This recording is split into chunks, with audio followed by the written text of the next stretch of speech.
शादी का बंधन जिसे सब पवित्र और मजबूत समझते हैं, आजकल एक डरावनी कहानी बनता जा रहा है, जहां प्यार और विश्वास की जगह धोखे, छल और खून ने ले ली है। हर दिन नए नए मामले सामने आ रहे हैं, जिनमें नवविवाहित अपनी ही शादी के दावे को मौत की सजा में बदल देती है।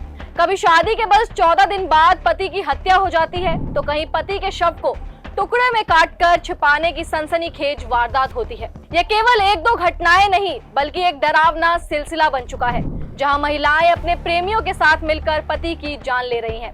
ऐसे मामले अब आम होते जा रहे हैं और हर दिन कोई नई दास्तां सुनने को मिलती है, जो रिश्ते और विश्वास की नींव को हिला देती है। इसी साल मार्च में उत्तर प्रदेश के मेरठ से एक दिल दहला देने वाली वारदात सामने आई, जहां एक महिला मुस्कान ने अपनी प्रेमी साहिल के साथ मिलकर पति सौरभ की बेरहमी से हत्या कर दी। न सिर्फ इतना, उसने शव को 15 टुकड़ों में काटकर ड्रम में रखा और ऊपर से सीमेंट से चुनाई कर दी ताकि कोई सबूत न मिले। इसके बाद महिला अपने प्रेमी के साथ शिमला घूमने चली गई, लेकिन अंत में महिला ने खुद इस भयानक हत्याकांड का खुलासा कर दिया, जिससे पुलिस ने दोनों को गिरफ्तार कर लिया। अगला मामला भी इसी साल मार्च का है। औरैया जिले से एक गंभीर घटना सामने आई। एक महिला प्रगति ने अपने पति दिलीप, जो कि हाइड्रा चालक था, शादी के 14 दिन बाद हत्या करवा दी। प्रगति का प्रेमी बेरोजगार था और वह उसके साथ ही रहना चाहती थी। घर वाले उनकी बात से सहमत नहीं थे, इसलिए उसने दिलीप से शादी की ताकि पति की संपत्ति मिल सके। वह सोचती थी कि पति की मौत के बाद वह अपने प्रेमी से दूसरी शादी कर लेगी और परिजन भी इसका साथ देंगे।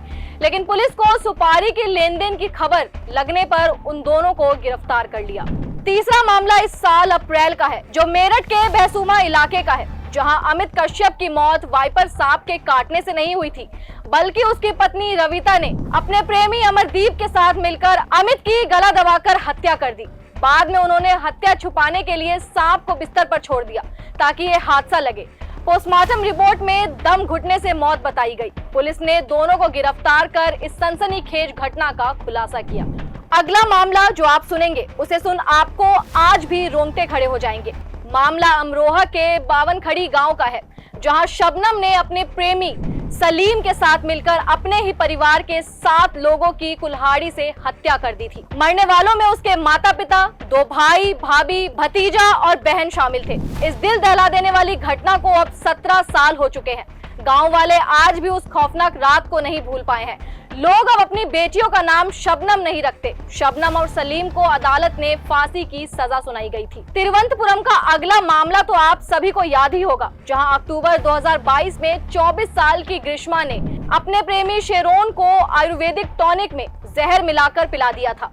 जहर पीने के बाद शेरोन की हालत बिगड़ गई और 11 दिन बाद उसकी मौत हो गई। दरअसल ग्रीष्मा की शादी किसी और से तय हो गई थी और वह शेरोन से पीछा छुड़ाना चाहती थी। शेरोन रिश्ता खत्म नहीं करना चाहता था, इसलिए ग्रीष्मा ने उसे मारने की साजिश रची। इस मामले में ग्रीष्मा को फांसी की सजा सुनाई गई। उसका चाचा भी इस साजिश में शामिल था। उसे 3 साल की सजा मिली, जबकि मां सबूत न मिलने पर बरी हो गई। जांच में सामने आया कि ग्रीष्मा पहले भी शेरोन को जूस में जहर मिलाकर मारने की कोशिश कर चुकी थी। ये कहानियां यहीं खत्म नहीं होती, बल्कि हर बार जब किसी राजा रघुवंशी जैसी दिल दहला देने वाली वारदात की खबर सामने आती है, तो ये पुराने सारे किस्से फिर से जहन में ताजा हो जाते हैं, जैसे कोई डरावनी किताब जिसका हर पन्ना खून और धोखे की कहानी कहता हो। लेकिन क्या आपने कभी सोचा है कि आखिर ऐसा क्यों हो रहा है?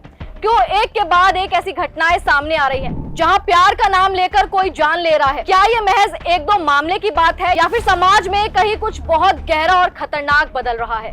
क्या ये घटनाएं शातिर दिमाग की चाल है, या फिर अंधे प्रेम में इंसान इतना दीवाना हो जाता है कि उसे सही गलत का फर्क नजर नहीं आता? कहीं ये बदलते रिश्तों की नई परिभाषा तो नहीं, जहां वफादारी की जगह पर फरेब ने ले ली है और प्यार अब सिर्फ एक खेल बनकर रह गया है? ये सवाल न सिर्फ डराते हैं, बल्कि हमें सोचने पर मजबूर भी करते हैं कि आखिर हम किस ओर जा रहे हैं। आप इस पूरे मामले पर क्या सोचते हैं? कमेंट सेक्शन में हमें जरूर बताएं और देखते रहें खबर फास्ट का डिजिटल प्लेटफॉर्म। धन्यवाद।